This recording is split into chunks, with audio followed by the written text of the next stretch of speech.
Аз съм Васил Господинов. Занимавам се с дигане тежести от 8 години. В националния отбор съм от 2011.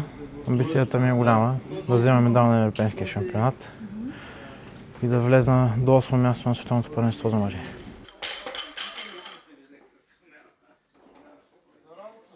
Казвам се Иван Иванов, главен треньор на българския национален отбор по вдигане на тежести. Действително в България нямахме щанги преди 2 години. Имахме така нещастието да бъде целият отбор 2008 година увлечен в допинг и на практика тръгнахме почти от нула.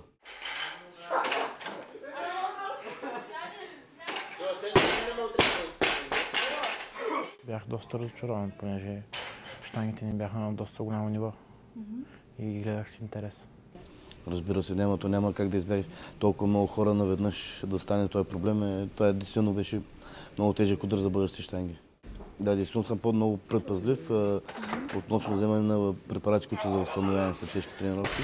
Всичко минава първо на тест, да видим дали всичко е това, което пише на самата листовка и тогава се дават на самите състезатели.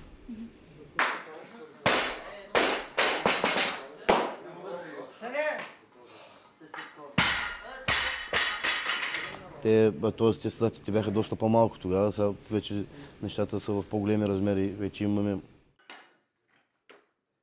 Ние миналата 2013 спечелихме, в сравнение с 2012, ако направим аналогия, ние миналата година спечелихме на Европейското първенство за мъже и жени 1 златен, 2 сребърни и 1 бронзов медал, на световното първенство 1 сребърен.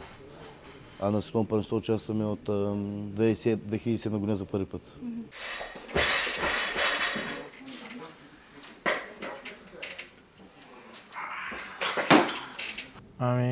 Но първо нужно е поддръжка, да е в националния отбор, да има режим, храна, постоянно да е в лагер, да има обстановка, да има съотборници, да има мотивация.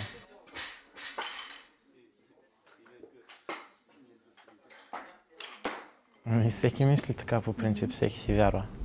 Ако не мислиш така, не виждам смисъл да стоиш в тази зала.